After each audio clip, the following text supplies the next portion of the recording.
Dad bod.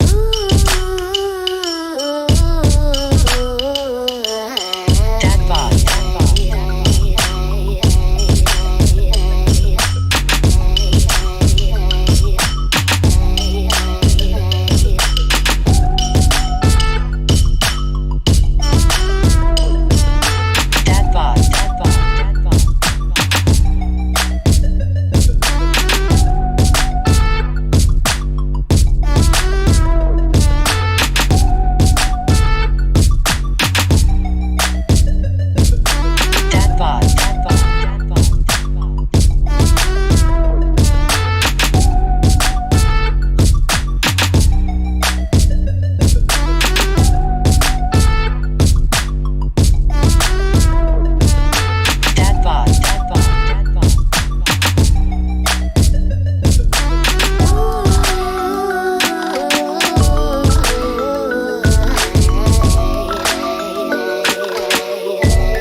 What's up, everybody? Good morning.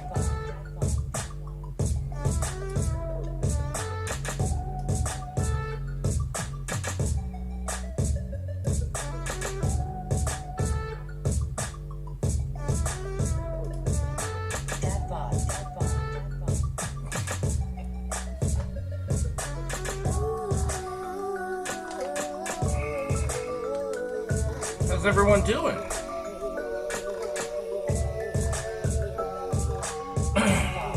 If you're out there, let me know. Say what's up in the chat. Love to shout you out.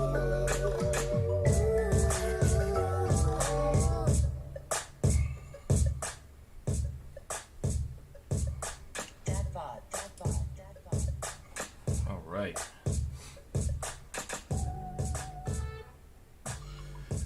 So it's Saturday morning, and pretty excited about what we're doing today. Starting a new series of content that I think is, like this live streaming is just an experiment, and just seeing what works and seeing what's interesting for me. But I wanted to start with a new idea today, which is very similar to what we've been doing, but this is called Hashtag Beat Journey. That's the name of the Saturday live stream. And the idea is that I will use the time, about an hour and a half to 2 hours, every Saturday morning for me, to work on a single beat from start to finish, like all parts of the process. So having a blank session all the way to having a beat that's either going to get released by the label that I'm associated to, Static Records, or to my leasing page, which is beatstars.com /dadbod, or whatever other method, right? Posting up an MP3, depending upon what we make. And just keep on doing that, right? So that there's a log of, and a back catalog of all these videos of how songs are made. And the reason for that, I'm just going to turn off this music right quick. Because it's so catchy. The reason for that is that and I mentioned this last week, maybe in a live stream earlier this week with the boys. When I started, I was searching out information, and I just wanted to understand how mainly hip-hop producers were creating music, right? Like, what was the sampling process like? And just get into their heads, like, being able to understand, when they were digging for records, what was appealing and where were they looking and all that stuff. And then once they took that home, how were they? What was the process, right? Like, they put the record on, they listened to the record at home, and then what parts were they looking for, or what was sticking out to them, and then after that, after they got it into their MPC or whatever hardware they were using, hip hop when I started was mostly produced on hardware, not on computers. What was that chopping process like? And just I really just want to understand process, right? So that I can make a process of my own or emulate theirs. And honestly, when I started a long time ago, I think that was probably the early 2000s or late 1990s, right? That stuff just wasn't available. Like, you could find videos or you could read articles on like the digging process, and lots of stories there, but not a ton of content on what happens and between the digging process and having a fully fledged record, right? Or at least instrumental. Fast forward to today, damn near over 20 years later, and there's tons of content out there. And I don't know if I'm just adding to the noise, but I figured that I don't know, maybe some people will find value in this, in finding, in being able to look at the way one person makes his music. And I think the other part of me too believes that, or hopes that I learn something myself, right? In terms of my process, and I'm hoping that people come in and let me know their ideas and their thoughts and their techniques. I'm hoping to always become a better musician and a better producer. So that's the intent here. So today's part one. We got nothing. We got a blank session. This is going to look a lot like a lot of the live streams we've done on Saturdays. We're just trying to find something that works. And yeah, we'll go from there. So it's funny. Let's start with a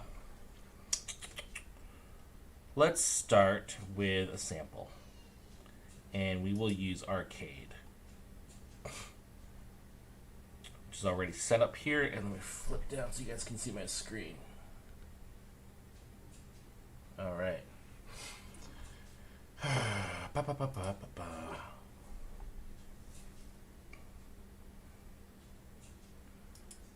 And let's open this up.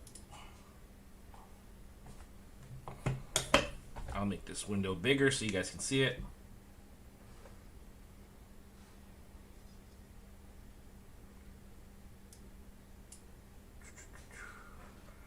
Funky Lo-Fi.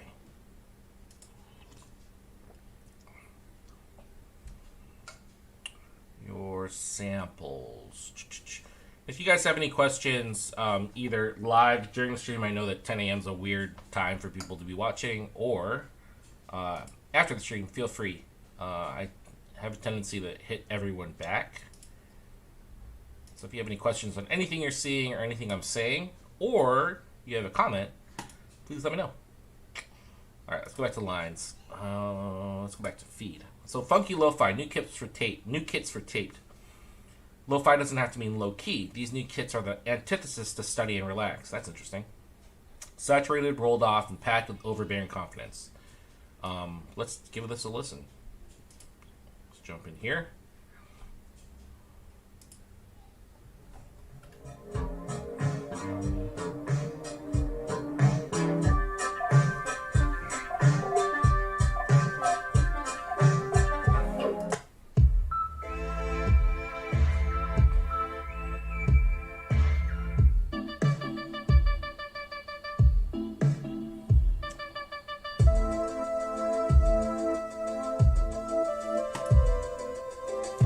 I don't know.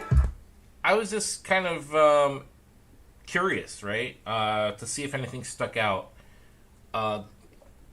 And as I listened to that one, there was a that, I don't know, caught my attention. And that's enough for me to just at least load up the kit. And what I do here in Arcade is open up the samples, and I just start playing through them and looking at what they're showing me, and I'll show you what I mean in a second. So I think you guys can see everything. Went too low.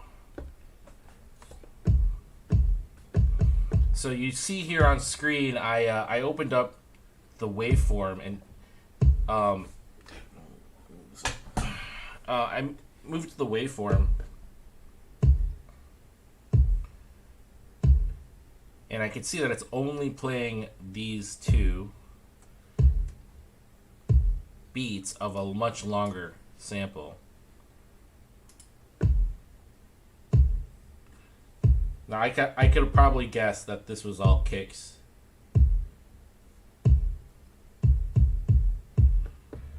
It's not the reason I picked this particular kit. Was not for the drums.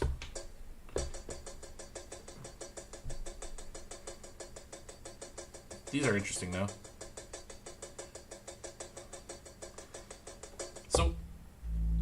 So typically when I start with this sample, it's more of a collaging technique.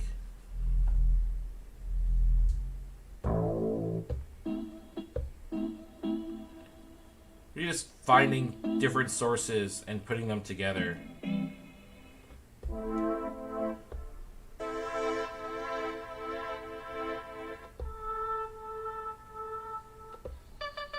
This is the one that I liked.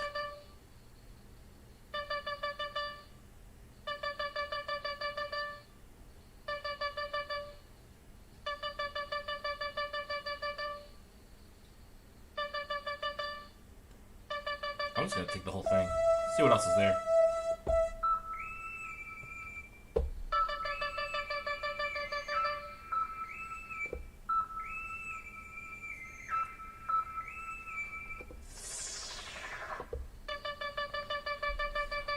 Alright, I'm gonna leave this in A minor, and I'm just gonna take this. This is literally the only thing I want.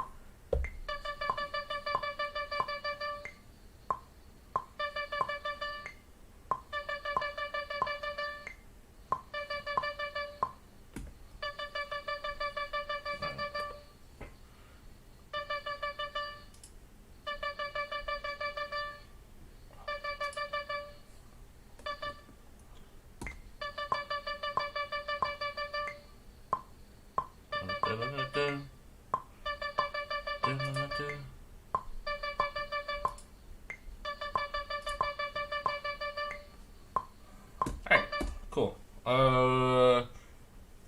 Kind of like thinking of this as going shopping. Let's go back to arcade. And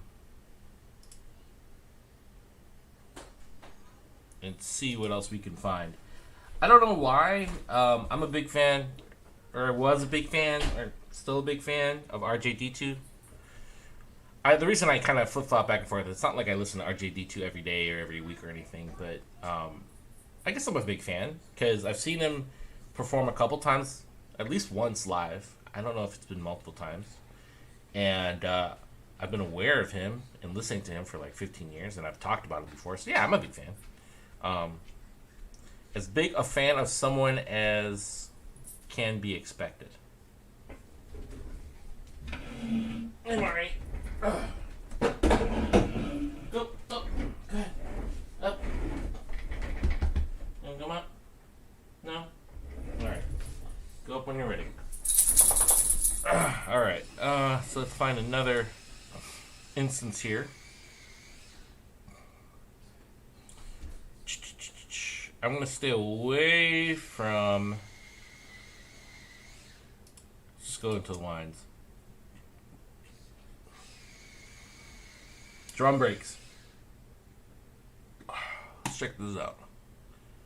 Now they haven't added any new drum breaks. I've messed with quite a few of these. Let's go to their oldest kits.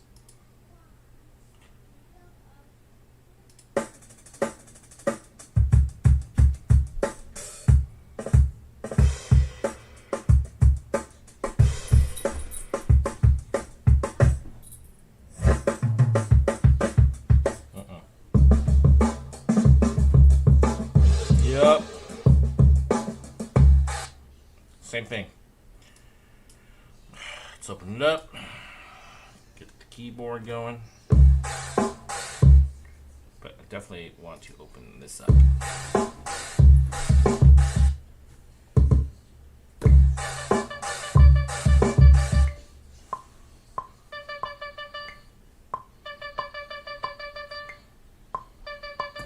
Alright, so just putting that beat against a kit, I know that I want to raise, I want to just increase the whole key. Let's go to D minor. C minor.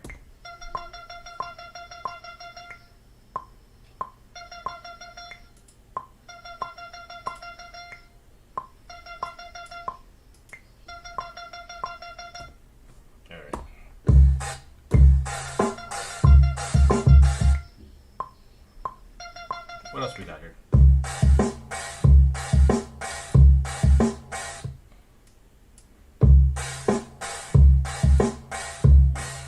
So just adjusting the endpoints. Very often, because they've kind of curated a lot of these samples, they've shifted start and endpoints to make some of these like little chops work. This looks like the same sample here.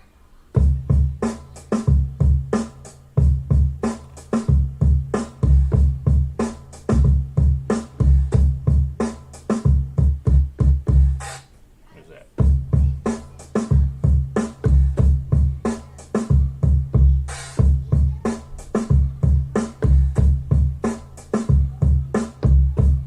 I don't know. Sure.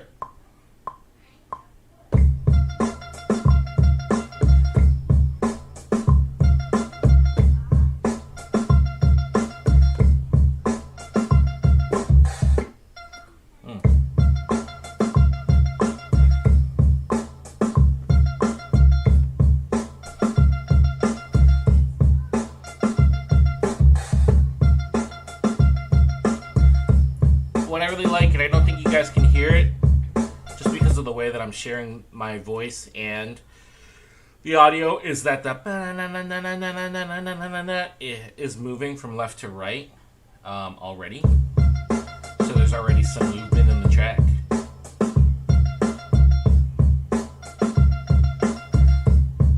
What else is in here?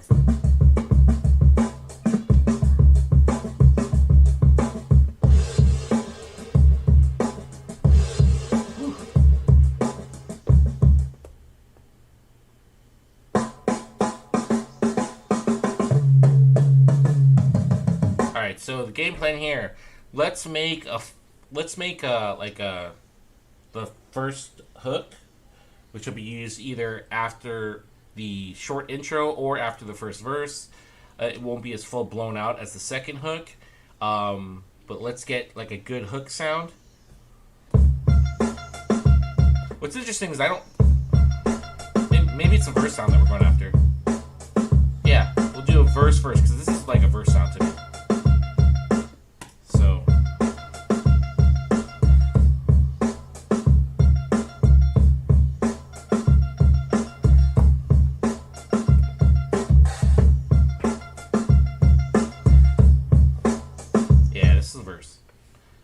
I don't know, we'll see where it goes, but I think that's a verse. Lots of good sounds in this kit. Be cool. It'll be cool to have like lots of dynamic drum changes. All right, so I really gotta change my template for my start session. I don't use these very often. Not often enough to have it in my template, my starting template. What I mean by that, is like when I start a new session, there's always a chord prism group, an arcade group, a guitar input, a guitar output. Just because the way Maschine is set up, if you want to use like effects on a guitar rather than just have a clean guitar sound, you have to set it up in this way too. And then I have like these performance filters, performance effects is what Native Instruments calls them for Maschine, that are all set up on their own outputs, and then I have like a sends for like global effects. So I just don't use it all that often. So I'd like to clean up my my template, my new project template. What's up, Renee?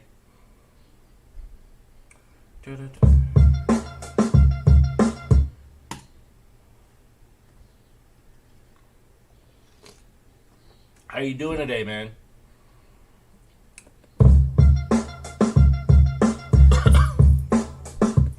All right, so again, we're gonna go back to the sample well, really using this collage method, this found items.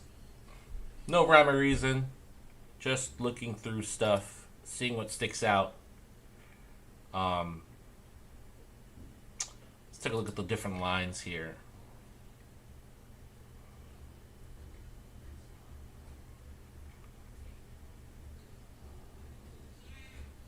Interesting. 70s. I don't know. I never use this. Let's just listen.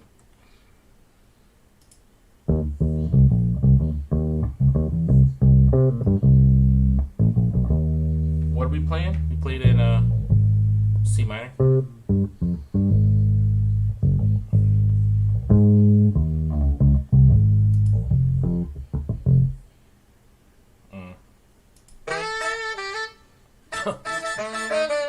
The description for this particular module is alright. Time to hit your ride in a hot box of psychedelic keys, high-flying guitars, and far-out grooves. Sounds which epitomize the decade to define cool, disco, funk, soul, or rock and roll. Grab a 6-string drag. A lot cooler if you did. Okay, whatever.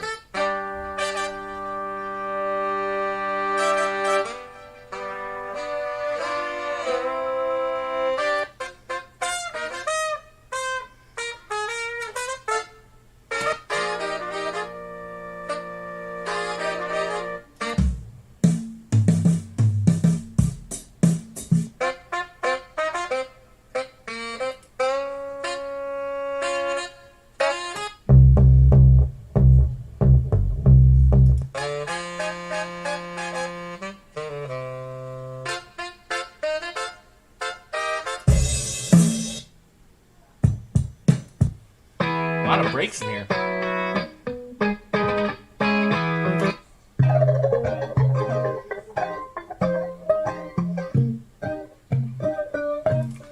I don't know why I pick the things that I do. Something about that intro, like muted guitar, that really just stuck out to me. All right, we're in C minor again. Same thing. Keyboard.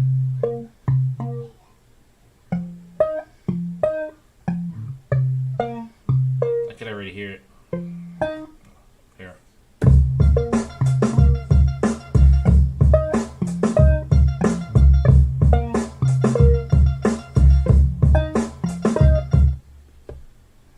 What else is in here?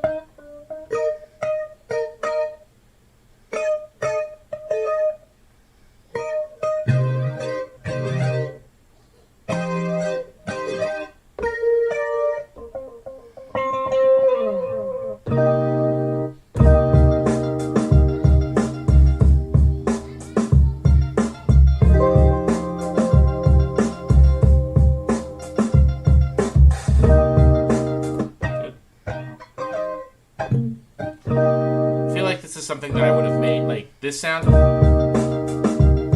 something like I would have made in 2010.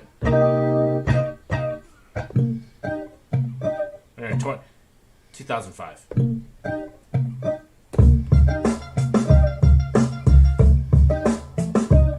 Okay.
1x the speed in 92 BPM.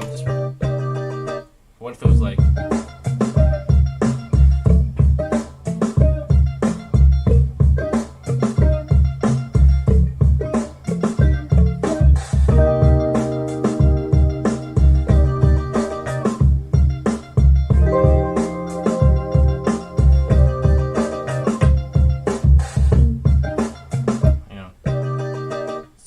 How it came in, but I just wanted it like a...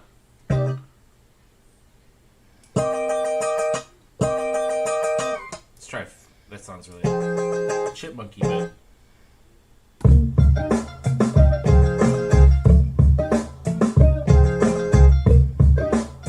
Take it at the octave.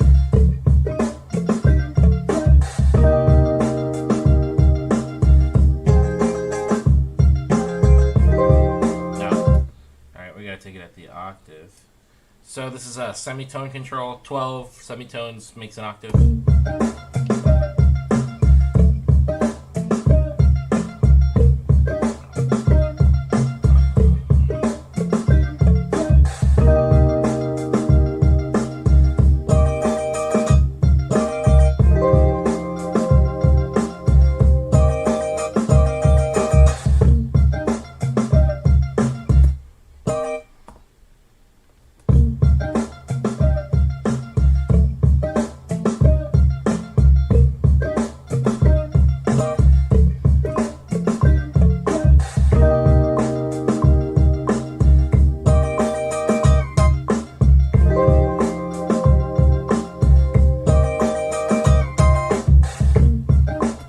Interesting.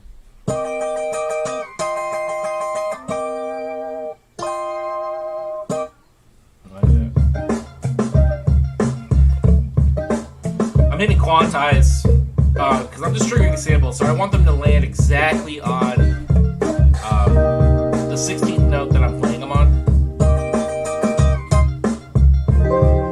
and I want that one. I want that to kind of be a little bit longer. Let's see.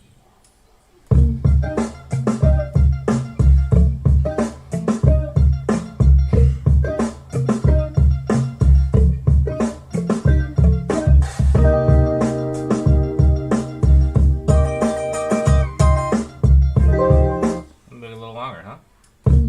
We don't have to listen to the whole thing. Here.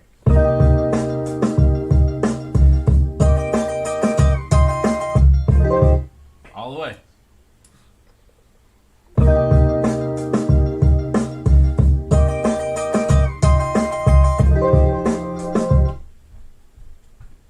Okay, so the default behavior for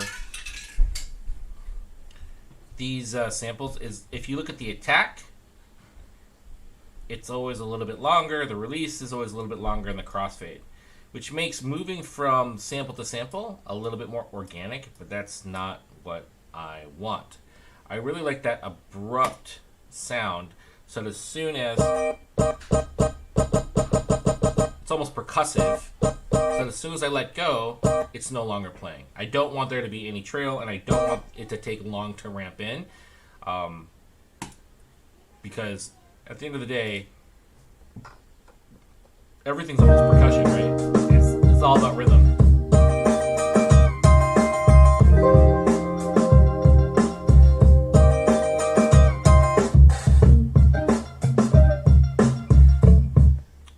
It's just funny because now, after I said that, I was like, oh, that's a little too abrupt.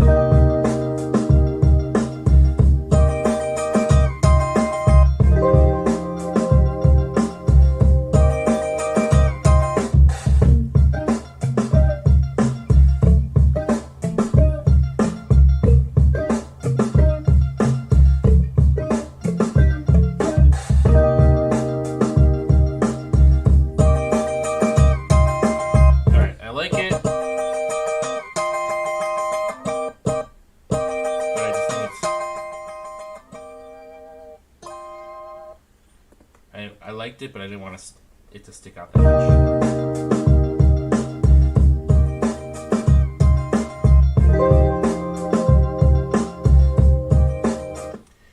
And let's see what a effects. So we got a bunch of overdrive.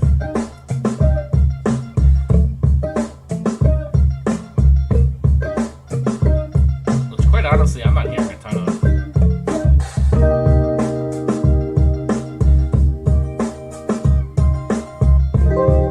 This one, it's a little too low now.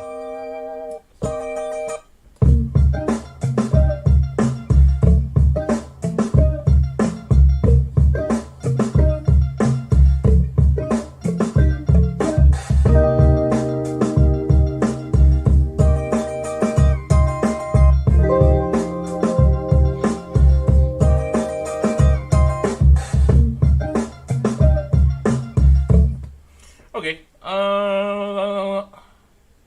definitely want a bass.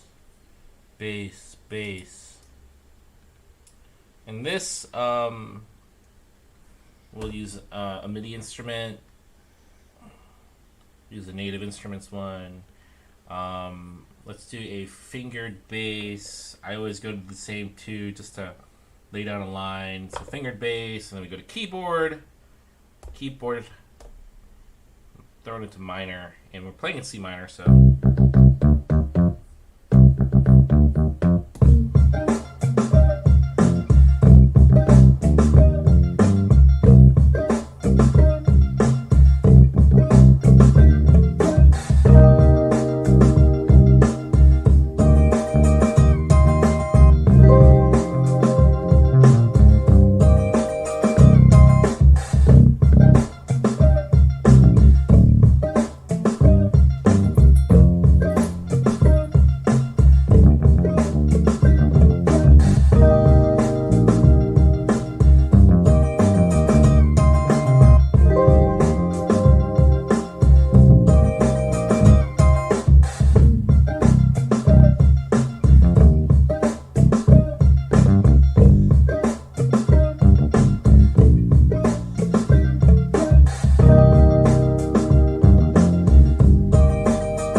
Two different feels there.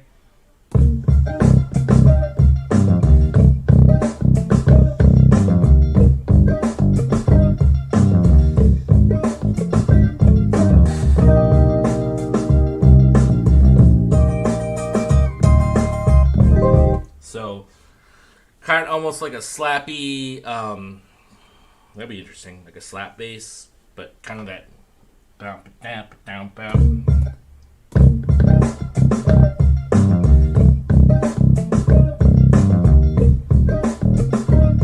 What did I do? Yeah.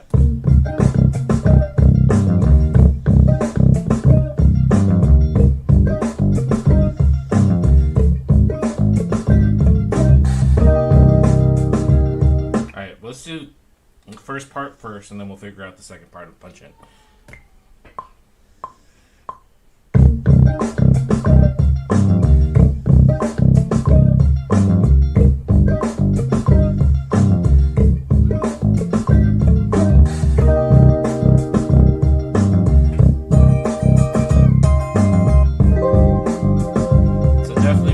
Different feels. Weird verse. There's such a different, I mean, it goes from the very rhythmic front end and then it smooths out.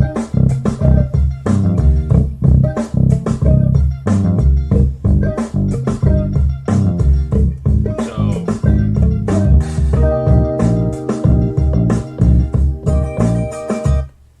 is it a 16 bar bass line? Because I like how this would be a cool like last 4 bars right here.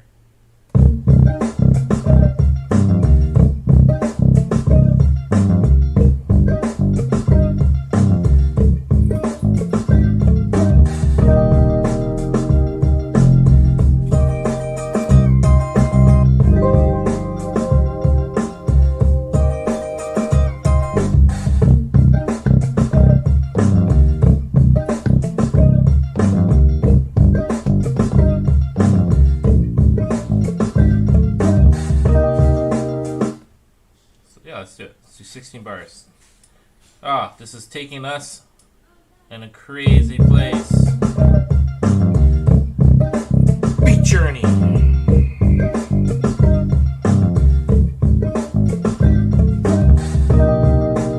No, that's... So we're gonna go...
How that came out. So from here,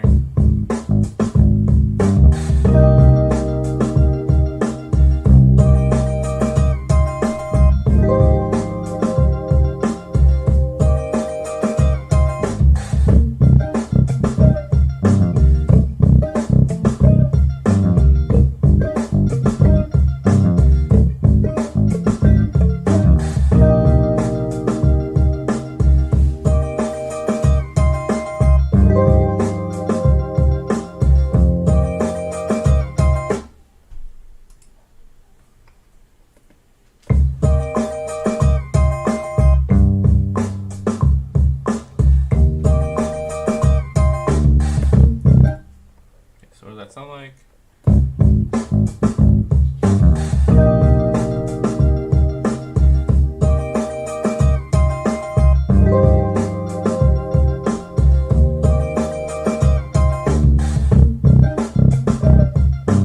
Alright, so I'm going to create a duplicate of this pattern, duplicate.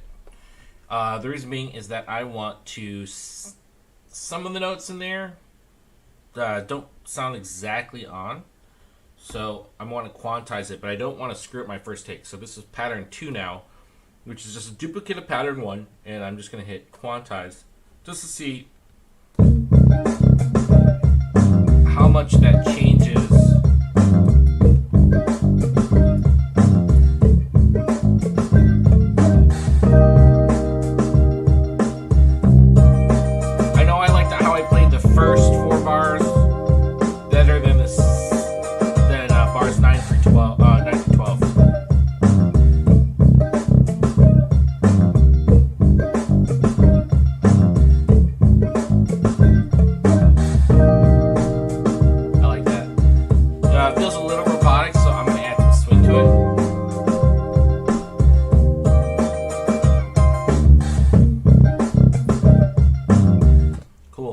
Alright, so how do we do that? So you go to group. I'm going to do it on the channel. Group. Output. Groove. And we're going to add some swing. So it's just adding swing to group E1, which is my bass track. So this is at 0. This is at 100% swing. And this cycle is set to 8th notes.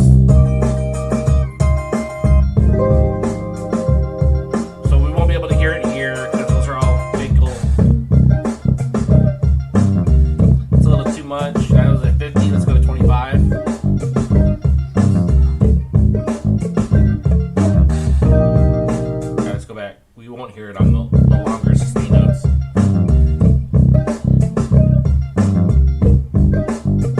It feels like the bassist is playing late, so let's bring it to 10%.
sound is by bringing everything down.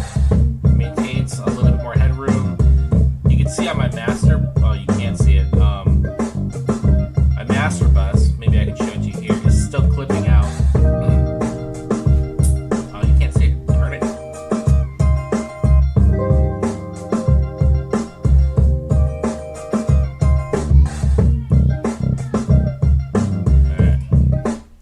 Well, just trust me, it's clipping out a little bit, so pushing more volume is not going to help me.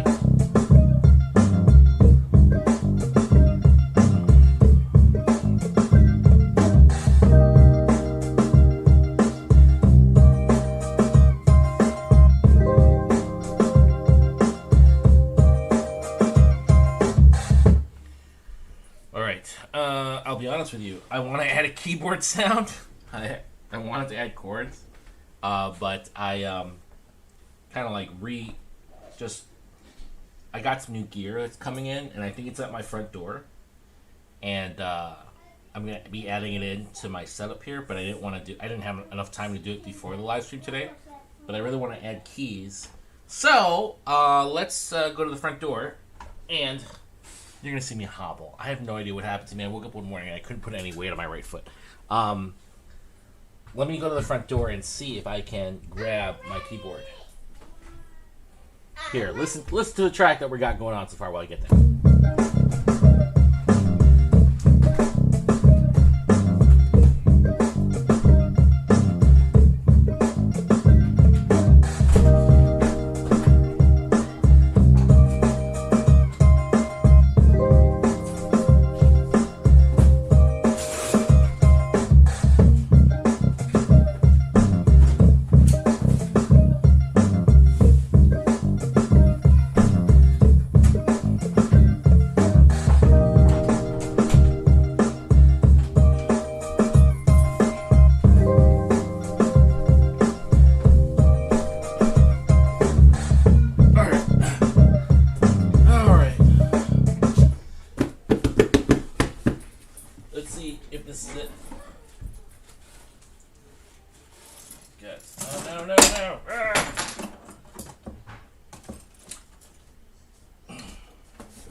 Where did that wrench go?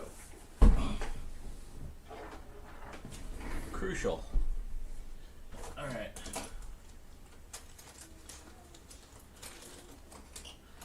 So, I've been trying to find the right keyboard that fits into my setup. And I'm a big geek for studio, just ergonomics. And you probably have seen it if you've ever watched the live stream before.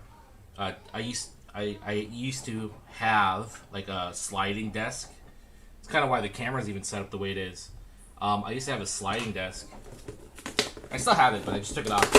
That had a Native Instruments Complete Control A25 on it. But it was really annoying because I had to do some custom things to the sliding desk and to drop it low because the A25 is large. And it was making using this desk in a sitting position really annoying. This is a new piece of gear I got.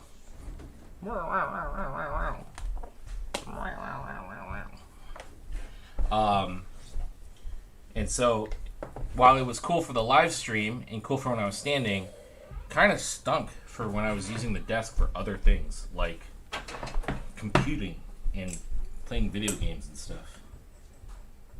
So I was like, you know what? I've been looking at this piece of gear for, I don't know, I've been aware of it for 3 years, I think.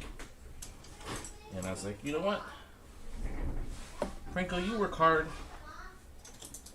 You work hard. And you can afford it. So why not? Why not try something new? And, you know. Here we are. And Amazon offers free returns. So, if it doesn't work out, Sweet. It's a little bit bigger than I thought it would be. Alright.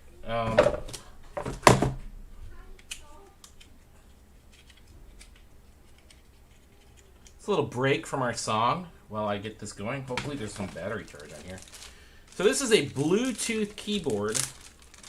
Bluetooth MIDI keyboard. 25 keys, which is perfect. Because that's how many keys Arcade uses. But they're full size. And they have aftertouch and they're velocity sensitive.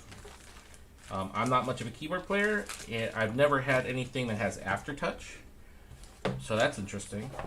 There's a pitch bend, sustain button, and octave button, and I don't think there's too much to read here.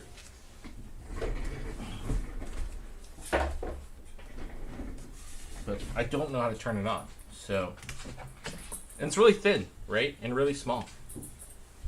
And I think that it can go. Well, why is that? Why Why is that so thin? Why is that like so small? Because I want it to like fit right here. I'm gonna take your box. I'm gonna need this box. Um. Here, I'll leave it. Okay, thanks. So yeah, and I'm gonna like remove the camera and stuff, but I think it'd be good like right here, and it doesn't get in the way of using Machina. So that's the cable. So Oh, the back scratcher. that's my back scratcher. All right, so it looks like there's a power button there. Looks pretty sweet. Looks nice. Wait, is this the one that you need? Need? No, the one that I want. Yes. All right, so let's see here. I'm not gonna read. I don't think I need to read the manual. This is a different type. It has like these markings on it, like Bluetooth and I know. That's a key. That's the last key. weird. All right, so let's just turn it on. Looks like it's almost running out of battery. I don't know what that means. It's cool. I got a power. Power switch. When it's flashing, the device is not connected to a computer. When it is on, the device is well recognized by a computer. When it is off, the device does not start up. When it is on, the device is charging. When it is off, okay. It's not All right, connected so to a computer. yep. Oh, cool. It's also USB. That is sweet. I know that Bluetooth. So check this out. So you guys can do this with me. So I'm gonna set up a new Bluetooth device on Mac OS. This is really straightforward, or at least it is. I have one other Bluetooth keyboard, full size, that just happened to have Bluetooth capability, and I was like super blown away. So you go to Audio MIDI Setup. Oh, cool! It sees it. You hit connect, and that might just be as simple as it is. Hey, Trace, can you help us? Oh yeah. Gosh. Okay. Trace? That was so great. Trace? And where's the power? Oh, sweet. It's off to the side. All right. So I haven't powered this on, and I don't want it to go dead. So I'm gonna use one of these little USB power banks, and I'm gonna have one of these handy dandy. So I'm just gonna put this over here. Cool. Now I think that. So the reason I bought this is because it is wireless. That's pretty cool. But it just lets me move it around my desk. I also think that it'll be good for when I start traveling again.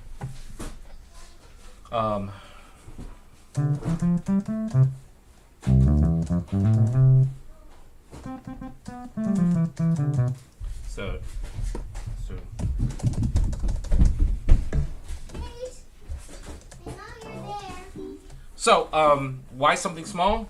One, I'm not a huge keyboard player. Two, for the way that I've set up my studio, and I think this was the thought that I had before, is that I should save our project. I picked one piece of gear, right, that everything else is built around, and that's this Machina Studio. So like that's dead center. My near field monitors are positioned in a way that I'm always in the sweet spot, and keeping this in the sweet spot is like number one. But you do need other instruments sometimes, and I'm not a big fan of like pivoting and changing what I'm hearing, because a lot of the stuff that I do and a lot of the sounds that I use, I like them because they're moving in the stereo field. So as soon as you turn your body and you're working on a keyboard over here, yeah, you can hear it, but you might be missing out a lot of the nuances of sounds. And so I'm kind of keeping everything really tight and focused here. In the primary workspace is like, I don't know, a focus for me. So we're at today's date. This is the first time I'm working on this song. It's at 92 BPM. And I put that in there just in case I need to pull this session to like another DAW, like Ableton. I name where it is. So it's on my MacBook Pro. And I also list the application. I save all my stuff into a Dropbox, so it's accessible on a variety of devices. I'm just gonna tuck that cable away. So I think I should be charging. Yep. Wow, that was super simple setup. Love it. All right. And you might also ask, like, well, you do have keyboard functionality here, right? But what we don't have here is because I have it set to major, so it's all white keys. What we're missing is black key, and if we look here, even in output, the black keys have purpose, right? So these act as modulators. So I found that because I was starting to use the studio more, the Machina Studio, I was missing out on a lot of the black key functionality, and I don't want to not do things simply because it's not easy, right? So little luxury item for me here.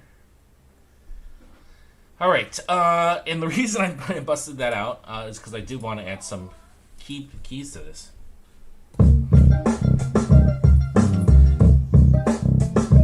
We're in C minor, so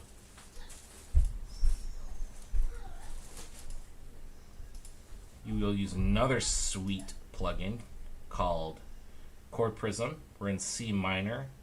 We'll set it to triads.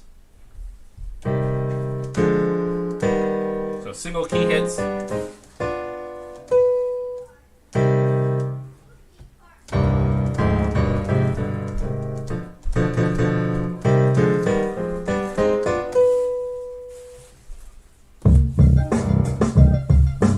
Oh, I don't. I have it set to grand, but I'm hearing a Rhodes.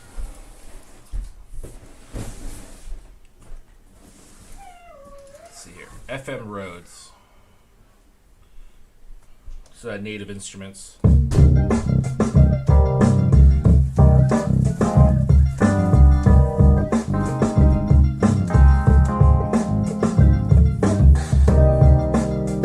Alright, so we have to compose for both the first half sound and then the second half sound.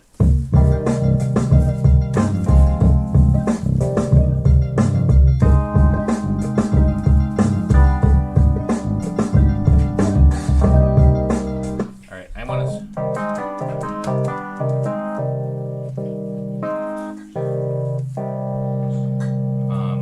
just gonna raise the octave.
That's sweet. Hitting the modulation button.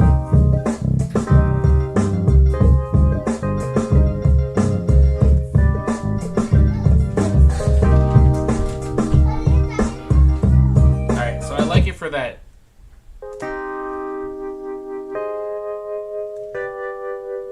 Alright.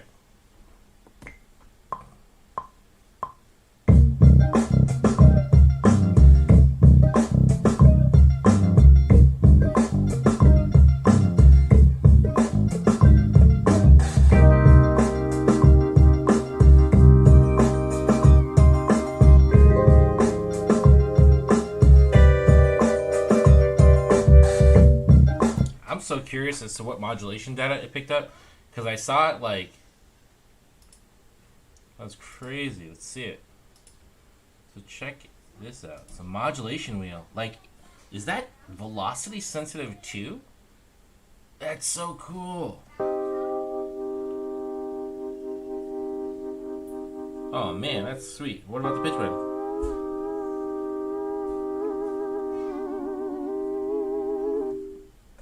That's sweet. Sustain.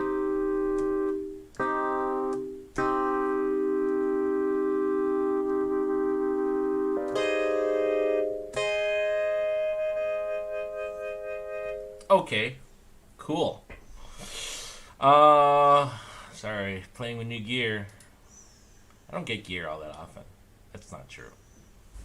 I get gear often enough. Alright, I wasn't a fan of the sound itself. I just want this section.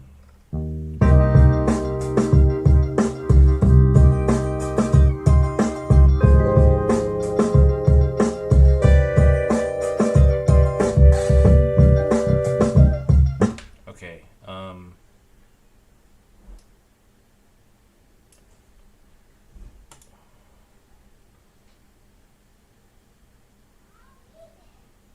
let's change the... I need to put something...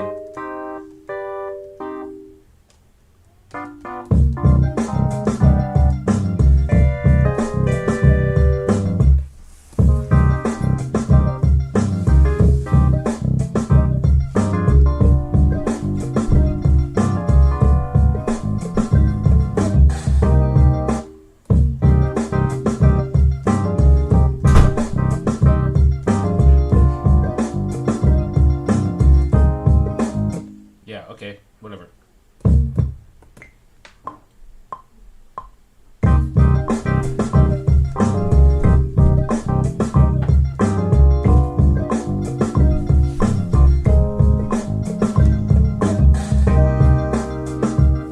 Oh man.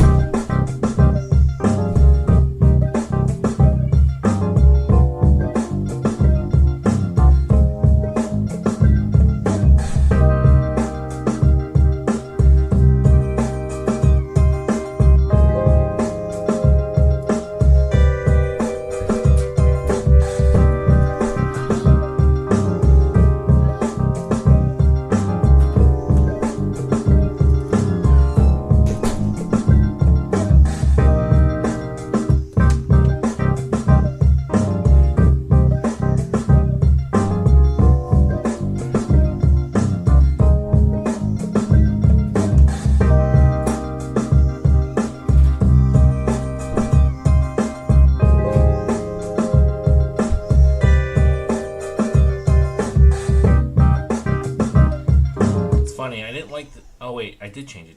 That's the Rhodes too. No, I didn't. Alright, let's just find another Rhodes sound.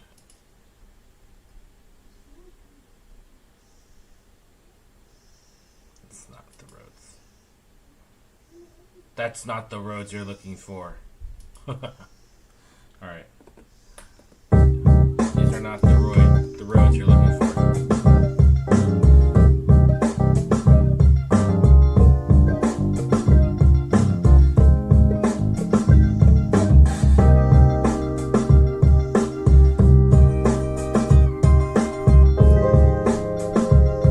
Okay. Dude, okay, so we're an hour into this song. Part 1 started from scratch, right? There's no way that I could have known that it was going to lead to this thing. And I don't like, this has all sorts of, like, I don't know. I think Daft Punk, right? And obviously I'm not Daft Punk. They're lifetimes and light years ahead of me. But I'm just kind of, from the instrumentation, I really like Daft Punk, and it's kind of giving that kind of groovy feel. But there's no way. I didn't set out this morning to make this, right? And so that's kind of like the fun. So if you're a beat maker, and you're making stuff, I would love to know what you're working on. So use the hashtag BeatJourney and post it up to Instagram, and I have it. I'm set to follow the tag. So I would love to, like, listen to what people are doing together. This is a sweet keyboard. It does? This is super sweet. Yeah. Yeah, it's super sweet. Those don't do anything on this. Alright, so so we're just playing really simple triads. Oh yeah, so hashtag BeatJourney. Tag your stuff. I'd love to hear it. Let's save. And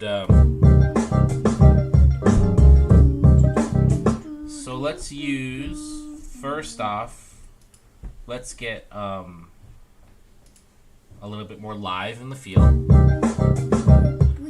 And then we'll do, just out of curiosity, let's see what sevenths sound like.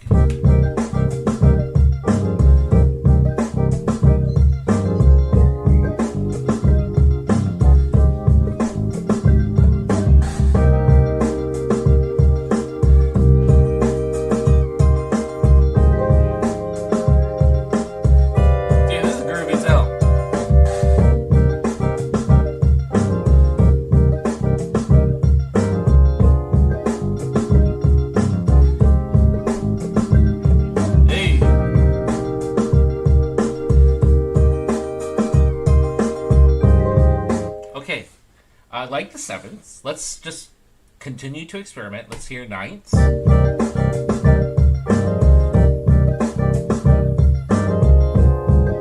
Don't like that. Let's hear 11ths.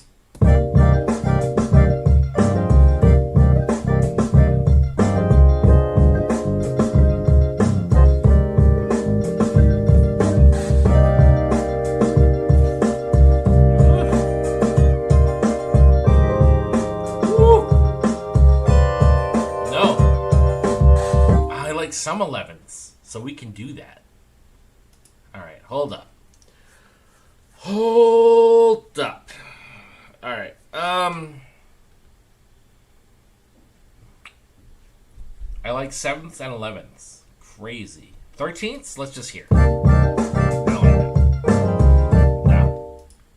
That's too advanced for me. It's right there.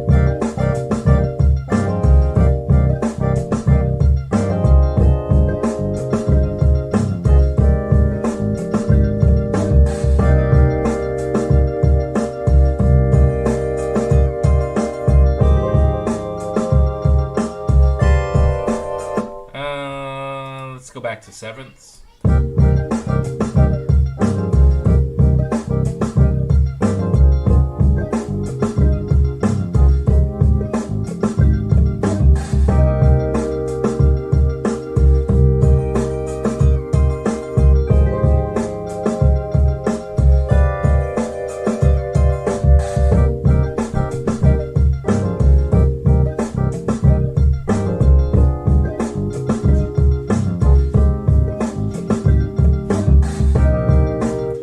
The sevenths now.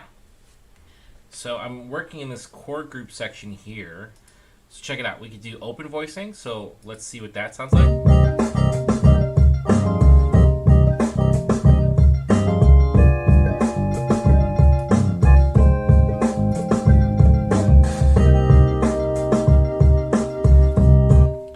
Let's move the whole thing down an octave.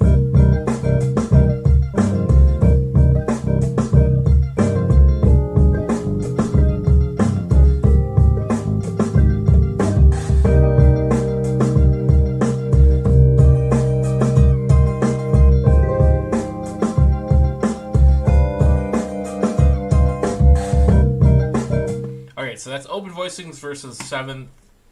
I think these are natural voicings. I think that's what you call them. Oh, and we gotta bring the octave back up here.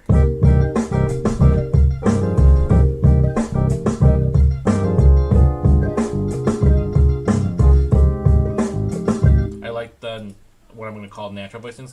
Here's 7th's voice leading 1 octave.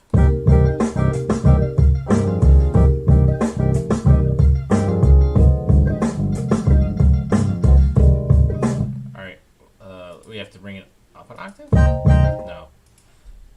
It's octave 3.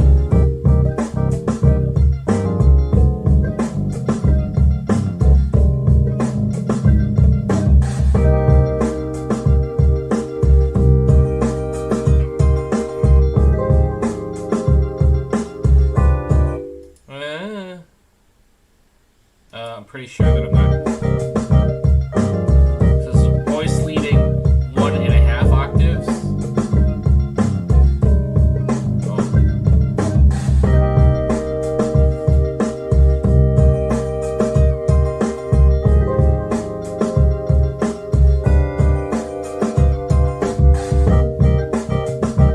Bring down an octave. Yeah, that's too low.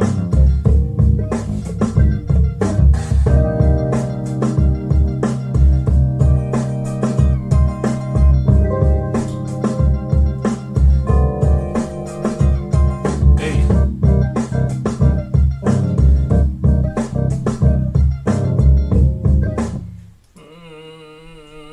Alright, I think I still like the natural voices. And here's the last option. 7th, voice leading 2 octaves. You can see how spread out the chord is across the keyboard.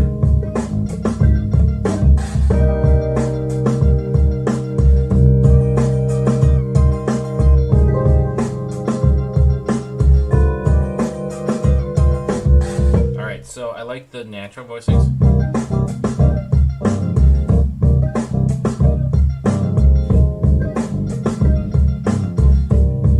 I think I had it an octave up. Yeah. Alright, so, and then there is the ability to stack multiple, let's like more hands on keyboard, right?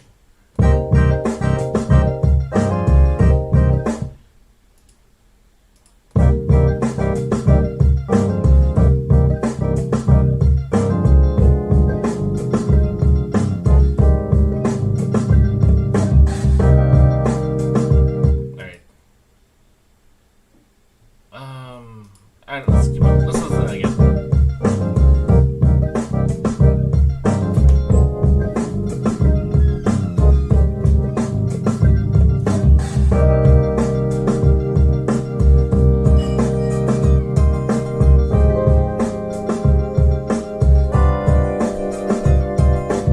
I've thought about it for a couple times now. This is coming in way too hot. I need to see velocity though. Where's velocity? It's weird. Hang on, let's move this. Let's turn that off.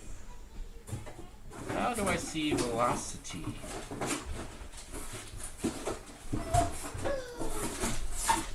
That's mod wheel, steam pedal.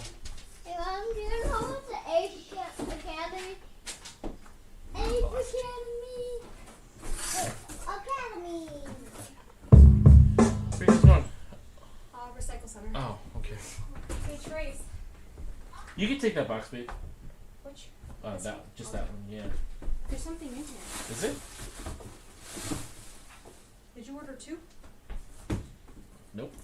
Well, they sent you 2. Giveaway. No, I'm just kidding. Look, they accidentally sent me 2. Come on. I'm pretty sure I didn't pay for that. What? 2 of the keyboards. Okay, let's go. Alright. Wait, this is another of the same keyboard? Yeah. Oh, looks like you're Trace, lucky. why? Ow, See, we're don't gonna leave the return doors open. No double doors. Let me double check. to make sure that I am. That's so funny. I've never had them send two.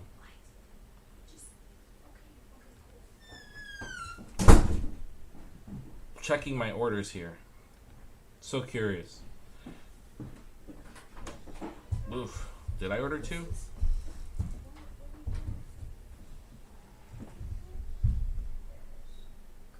Don't bring your whole Lego set, dude. You're only gonna go for like 10 minutes. I think I accidentally did order two. Why is that? You need the box then? No, because I think I could just bring it to Kohl's. Yeah, well, can you just leave the box, just in case? Thanks. Huh.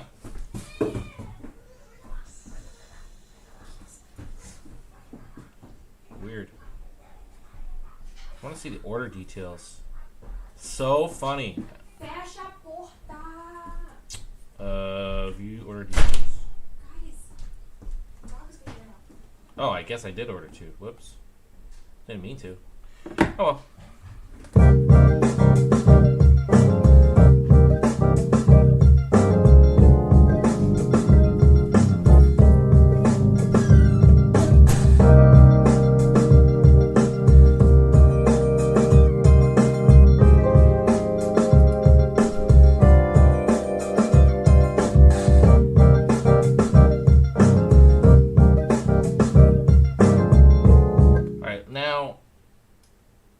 That's funny. I like this. Oh, I like this stack with one. Let's with two.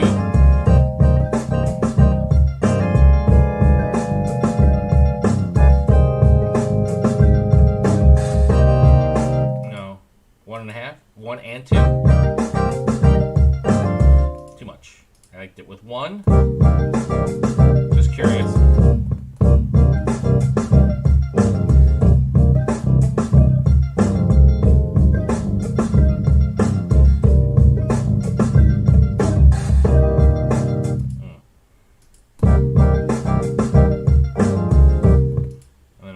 Revisit the different pricing.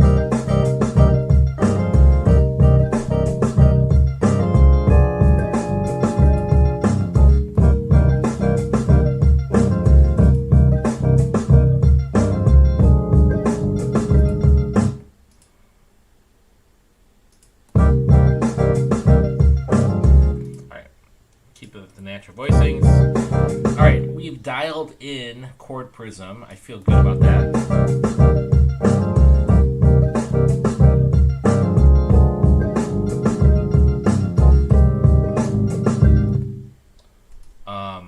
Now, I'm going to do something here.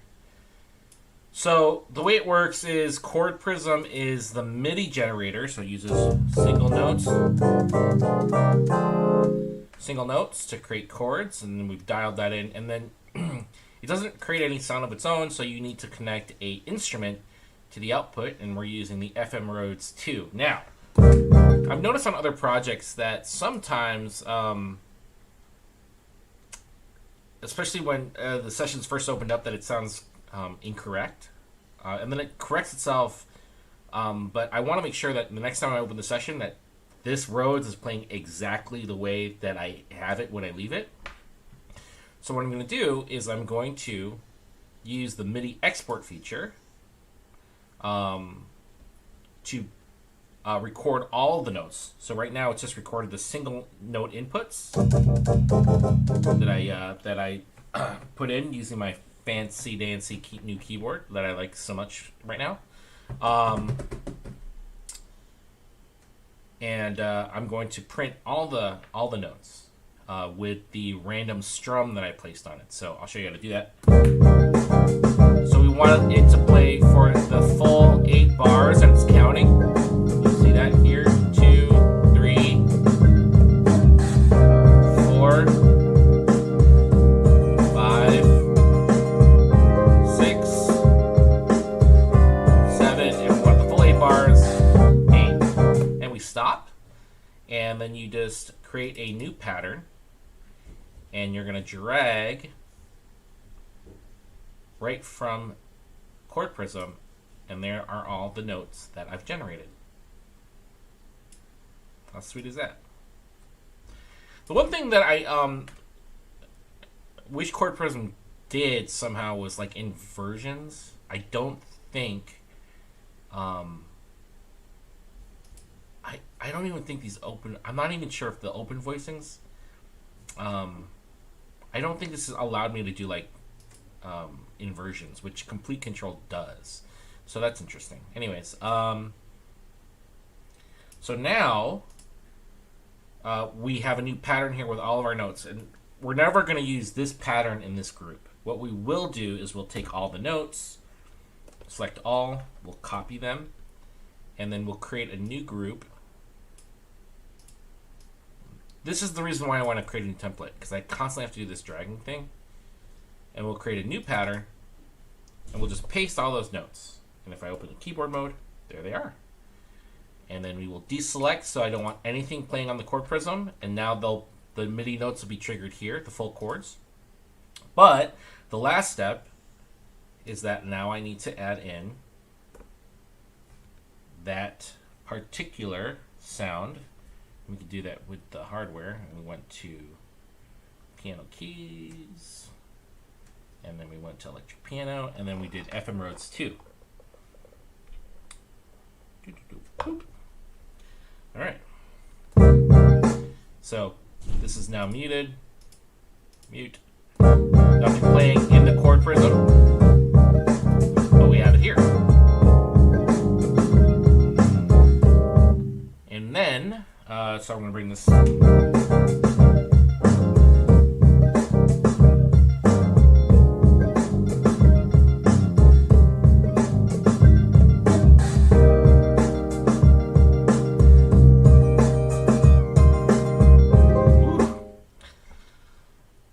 Listen to this. I don't know if I would try to lease this out to like a rapper or a singer, but I'd listen to this. Let's save, and I want to do a little bit of work on the plugin itself. Chill.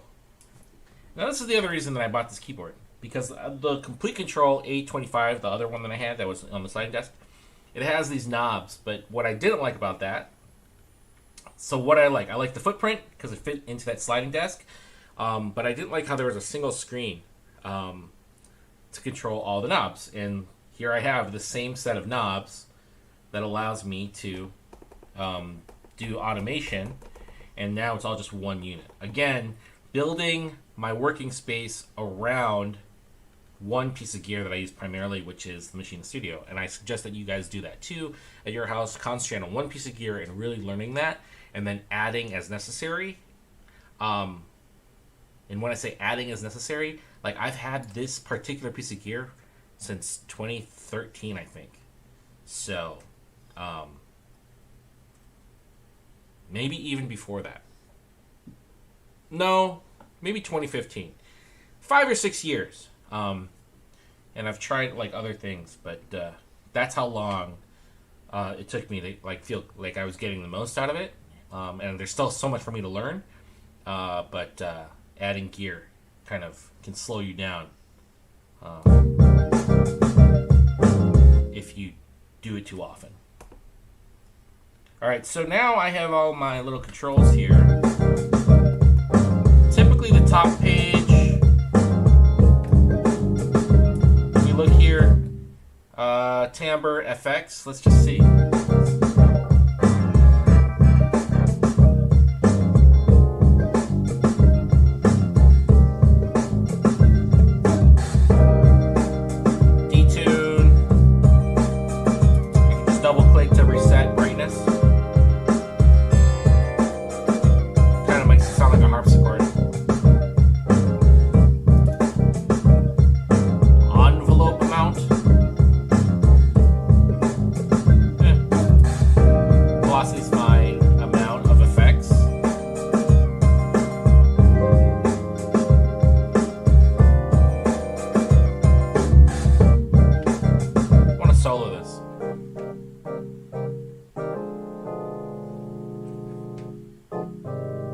I'm okay on that page. Let's go to the next page.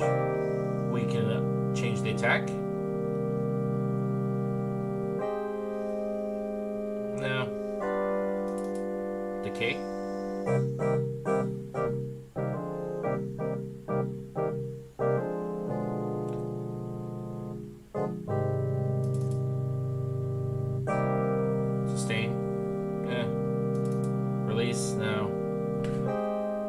amplitude envelope.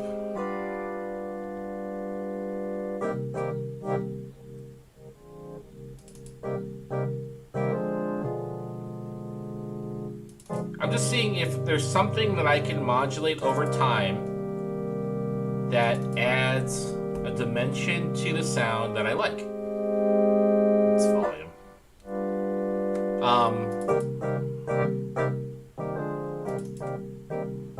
Ooh.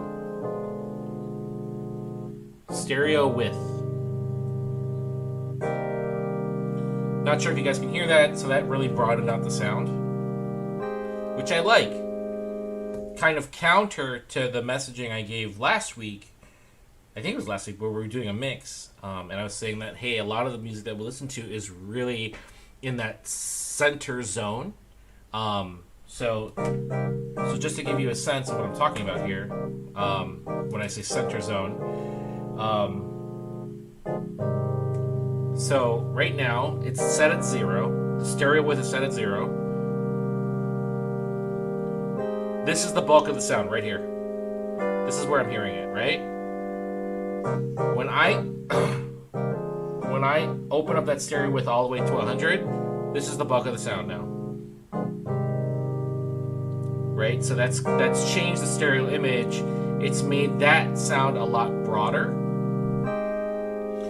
And I believe that the way that they accomplish this, what I'm really doing here, it's called stereo width because it's talking about the perceived effect. But I think what it's actually, I don't want to use the word actually, I think what it is doing, if I was to guess, is that it's delaying the left and right channels. So I'm hearing it, I'm hearing the right, so it's taking that mono sound, maybe it's a stereo sound, and it's playing it's playing two copies of it slightly delayed to create this sense of two different instruments, or one instrument, but just spread wider. If this went to 200, it would probably start to sound like two different instruments, but you know, they're smart. They know what they're doing. But you could do that with any of your tracks, right? If you want more stereo width, you create two copies, you delay one, and then you pan them hard. And that'll give you a sense of the same instrument, just bigger. Like, effects really fall into a very limited amount of categories. I probably can't name them all, but there's like delays, compression, I think reverb counts as like another kind of effect. Like, there's like four main categories, and every plugin you use for an audio effect is just that. Maybe that's more stereo width. Maybe, what if we did that? Yeah, that's fine. I was thinking about like automating the stereo width, but that would be obnoxious. What's this? There's like an arpeggiator in here. These are all controls for the arpeggiator, which I'm not using. What's this morph? X and Y. Wait.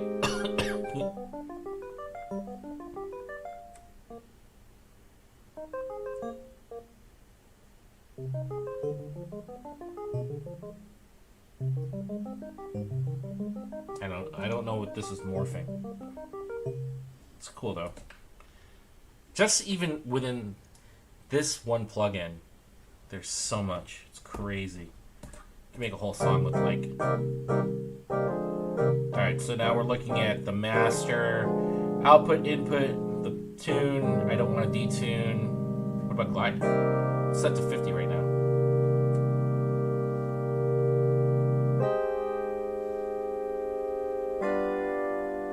Hold on.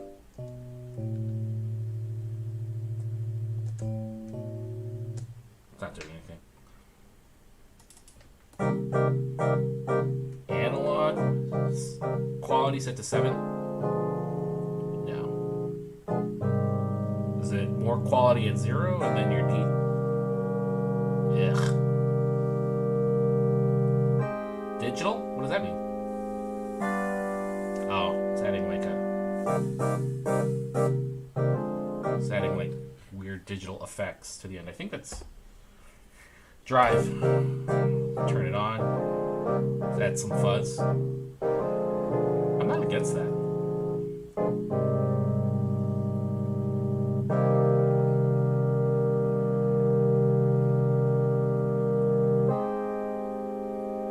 Am I against it? That's on. I like it on, just like a little bit. So give it a little bit of crunch. Okay, so that's making it more prevalent. The tone.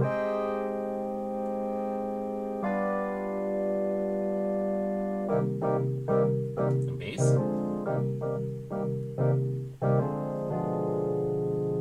I think that was affecting how much the drive was inserting itself into the bass and then volume. Okay, this is like another output volume. Let's leave that. Let's leave this on. Yeah, that gets so fuzzy. I was thinking about automating it, but I don't like how fuzzy it gets. Okay. Alright, that's our Rode sound. Boop, boop.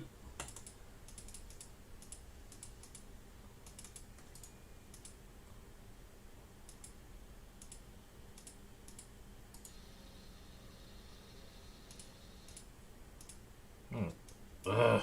Alright. Okay, so that's what we got so far. Oh yeah.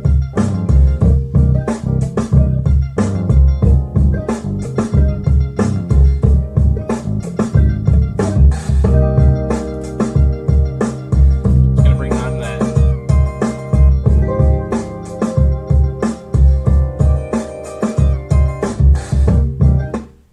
This particular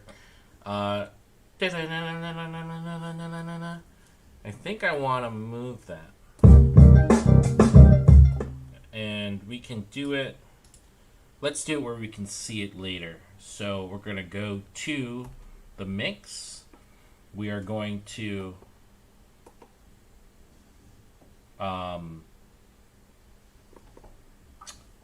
move. I had one thing playing on this channel. So I'm going to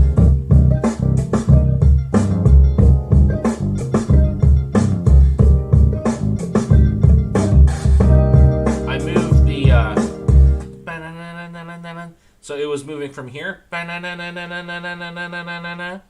I just moved it so it goes. So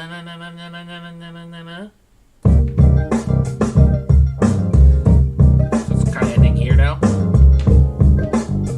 And see, when I was learning how to mix, there was no resource that was like, it's going from here to here. It started here, and I moved it. Like, that whole concept of stereo imaging, I never saw it. Like, I have seen in the last couple of years, like, visuals of that. There's some really cool, like, graphics you can buy and posters you can buy for traditional stereo imaging.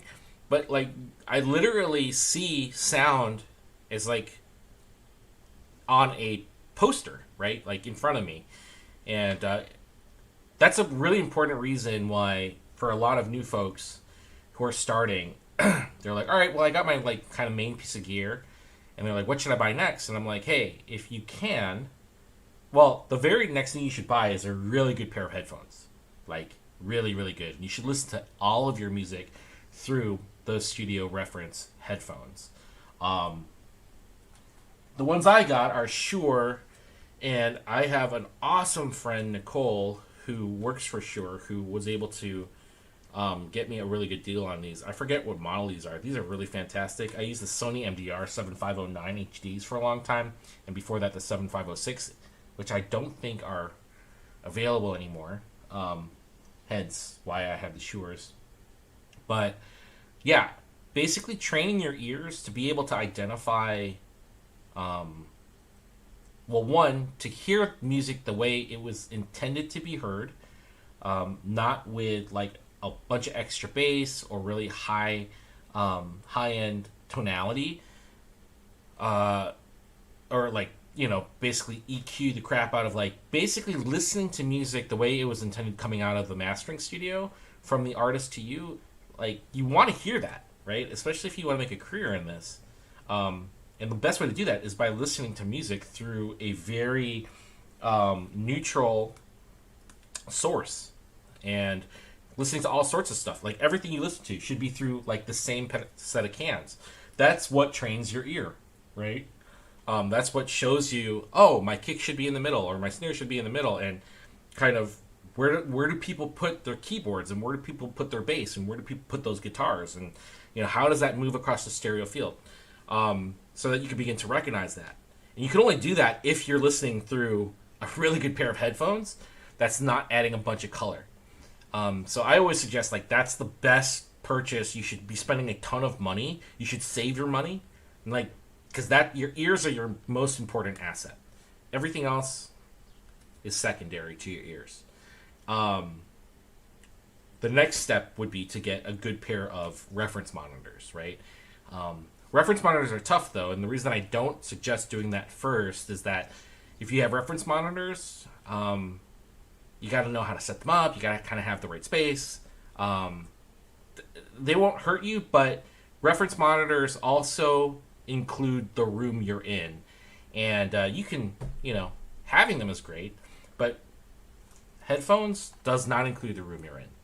It is straight sound from the speaker to your ear. And so reference monitors are good if you could pay attention to where you're putting them.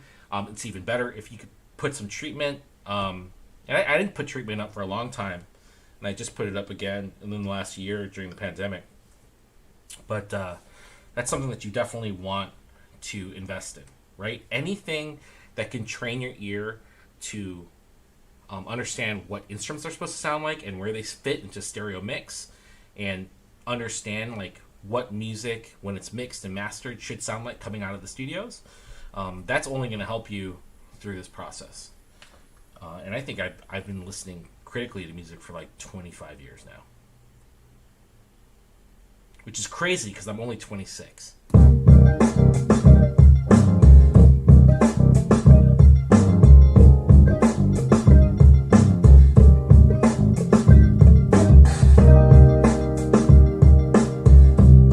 I do want those drums. Now, I can't tell if it's because my ears are going bad.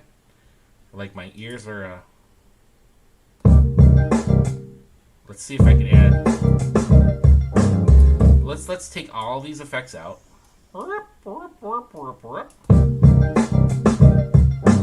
like that better, with nothing on it.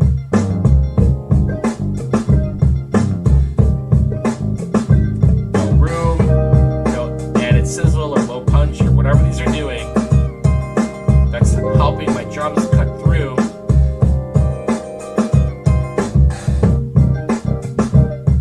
Alright, I'm already thinking about mixy things, but I want to finish the composition. I feel like we're reaching kind of a good... Oh, you know what? Alright, so I saved that. I want to add... Alright, you know what? I'm going to kill these because they're so annoying. Alright, let's kill these. I'm just going to get rid of them. I can always build them up later. I put them in there because I was really excited about those performance effects. And I was like, I'm going to use those on every track, and I don't. We'll keep the chord prism, and I've been thinking that, hey, let's just see what a voice sounds like over this. So we'll go back again to Arcade VST.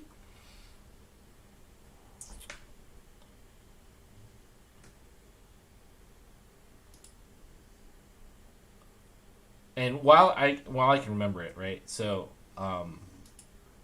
so native instruments. This is a really great deal. So if you're in the native, if you use Machina, they have this deal right now, which is 9 expansions for $99.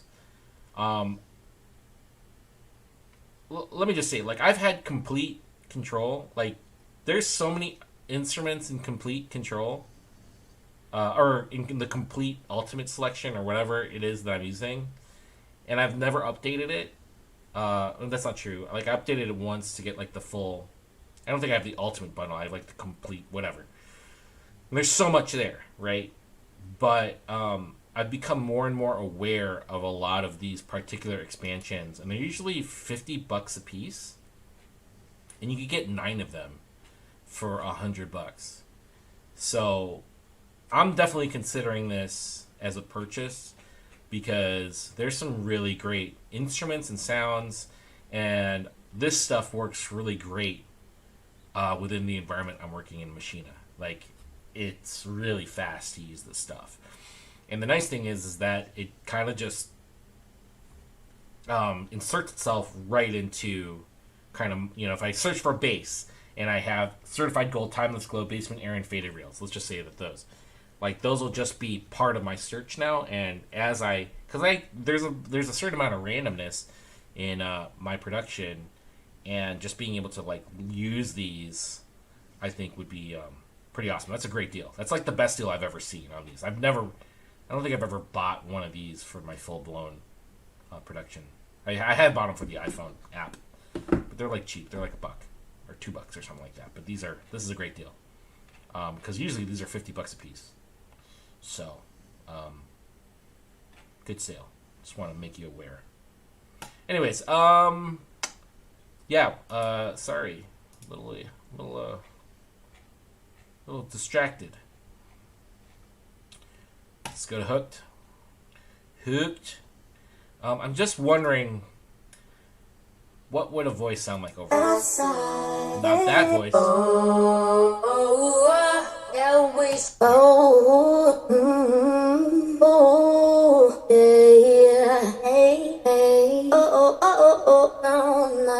you gotta do is hold on for me. Alright, these are all really familiar. Let's go to the oldest stuff. You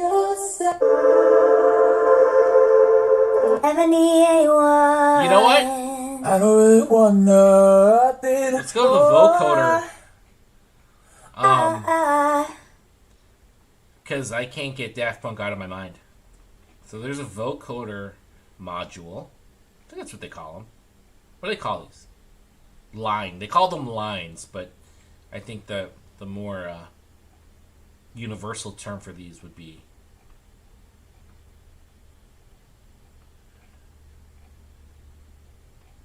If I could find it. Where is it? Okay.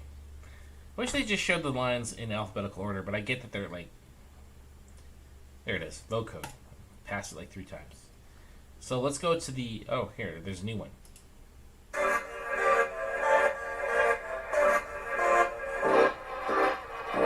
Oh, I like that. Not for this song.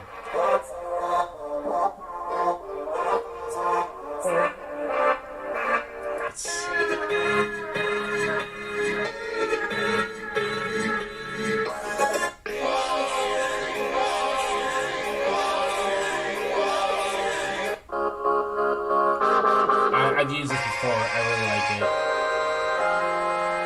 I'm going to use it again. I have no problem using the same sounds. I've realized this because who cares? Right? Like, yeah, I mean, it's like none of my stuff.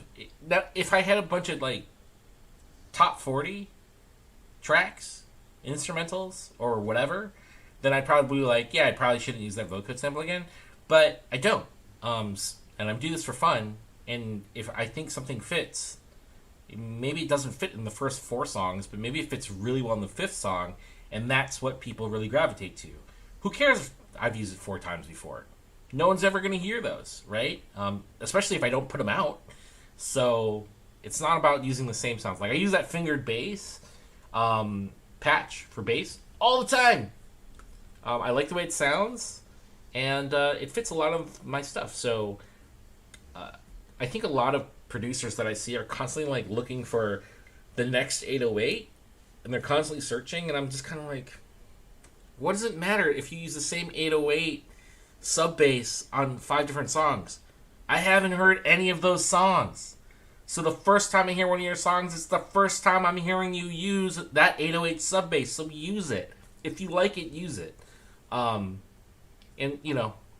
Just get the composition down. Then tweak your sounds later if you have to. Rant over.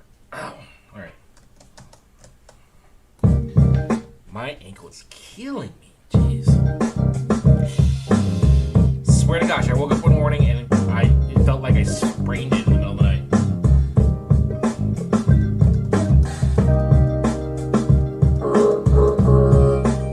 This is like...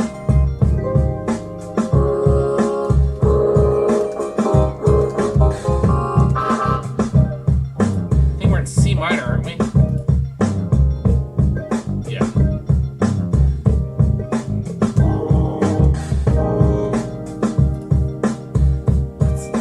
Go up an octave. It's a lot more gravelly than I thought it was. Let me get rid of all these effects.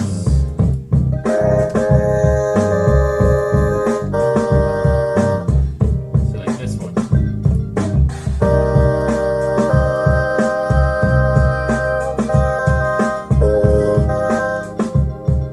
Get rid of this.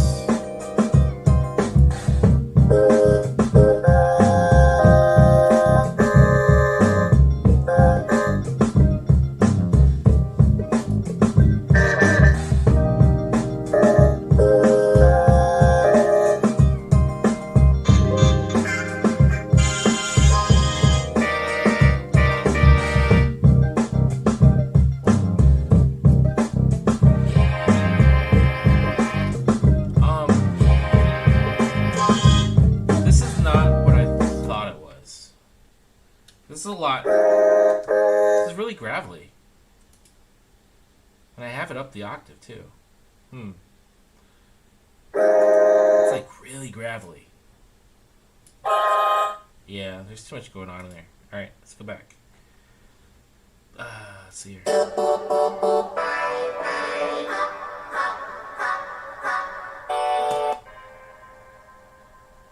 Okay. Okay.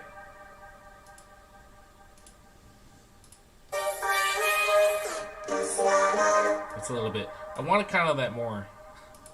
I think it's crazy to call this like an analog sound.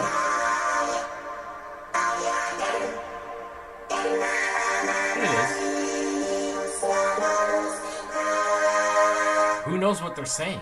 I have no idea.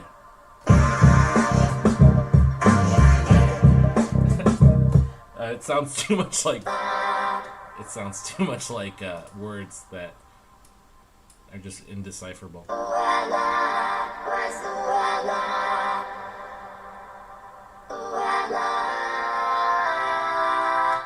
It sounds too much like words. I have no problem using unintelligible samples, vocal samples, but sometimes it's distracting.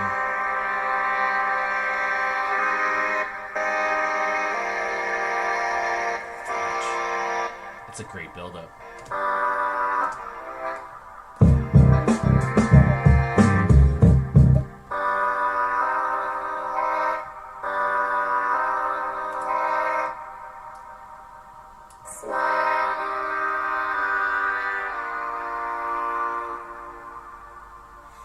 I gotta take all this stuff off.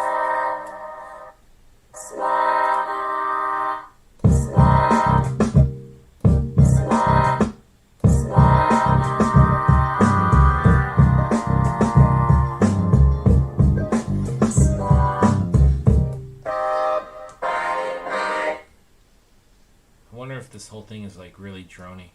It'd be cool if there was a phrase in here.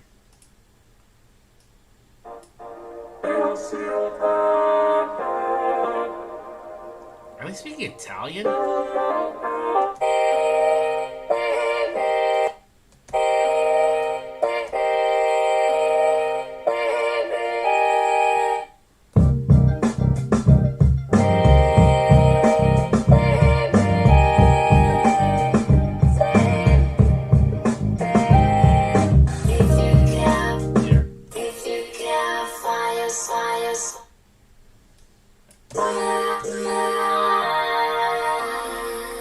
If you care for yourself, if you care.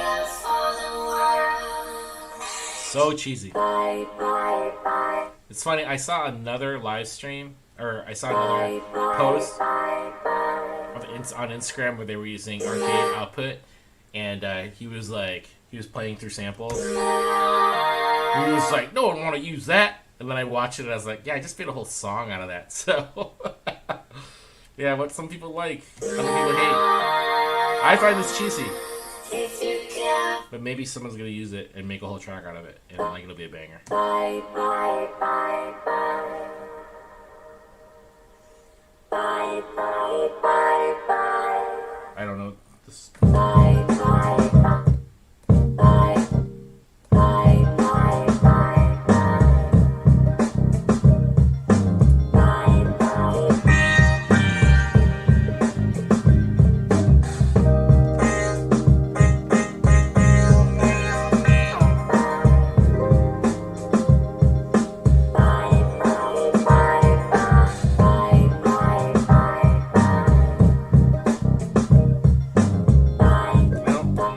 I don't like the phrase. What's this? I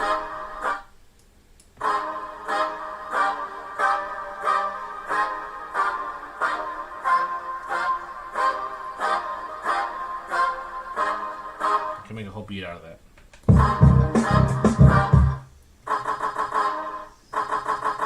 How do I save this? Initiate. We're gonna. What is this?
Needs to be 16 bars, and the next phrase has to be different.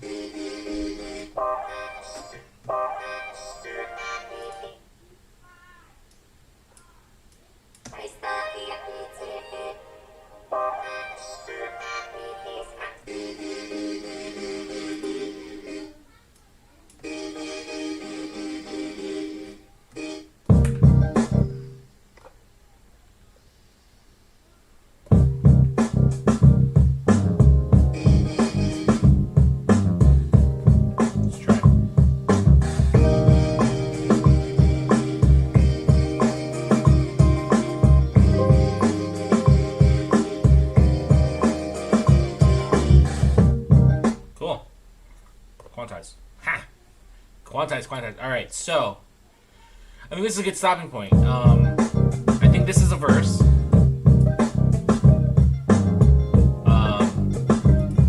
And just so I'm not gonna. Sorry, I just want to listen to this.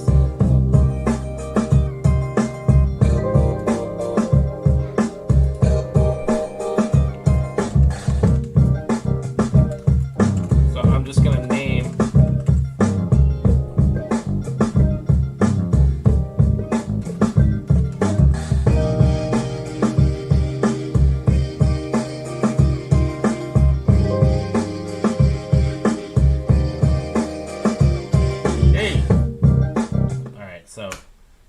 sounds good to me. Let's give that a pause. So I'm going to go ahead and name. So check out this naming convention. Can you see it? No, you can't. So B1 is the synth. That's the... And at some point, if I do self-release this, I'm going to make stems. So let's make life easy for the mix and for the output process. So let's name stuff. So synth, and then we just name it the arcade plugin, and then it's the Go It Alone. All right, so same thing here. We have our drums. So the stem this would belong to is drums. This is again the arcade plugin. Like, look, this is like me telling you the exact colors I used because I'm the Bob Ross of beat making here. And then this one, this is our, I think this is our guitar. Yeah. So rename. This is going to be part of the guitar stem or guitars, and then we're going to do arcade smooth sailing. And this is just so that if something gets lost, right? If sounds get lost in the hard drive, we can rebuild as much as we can. That stuff happens, guys. So, so this is our bass sound. We want to be able to figure out what the correct sound was because some stuff just happens, man. Upgrades can sometimes screw up your links. This is the FM Rhodes, so this is our keys.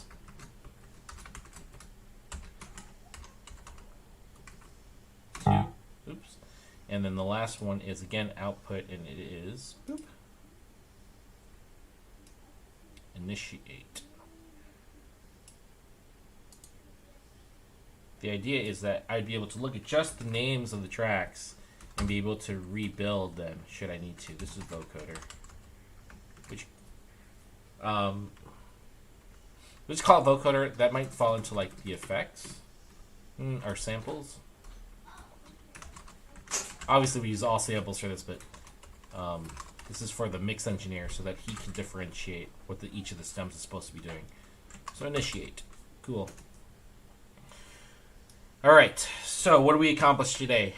We got like a verse sound, which is going to inform the hook sound. Intro, it's going to be everything, right? Like this is the meat of the song. It's what will kind of define the song in a secondary way to the hook. And we got our 16 bars in. I won't touch this until next week. So part 2, we're going to re-listen to this. And then maybe derive a hook or an intro and just keep on working the song. And this is the beat journey, and we're going to see where it takes us. Hopefully it's good. I like how it sounds today, so I'm going to give it one last listen, and that'll be the outro. If you made it this far, hey, thanks for checking this out. I appreciate it. Share what you've been making at home. Hashtag yourself beat journey. Throw it on Instagram or somewhere else and let me know. Love to hear what you guys are working on, and yeah, I hope this was helpful to you. Let me know what questions you have, and next time I'm streaming, I will be with the boys on Monday at 6:30 p.m. Central, where we play melodics. So give me a like, subscribe, follow YouTube, Twitch, Facebook, and I hope that everyone has a very blessed and happy weekend. Thanks so much. Bye.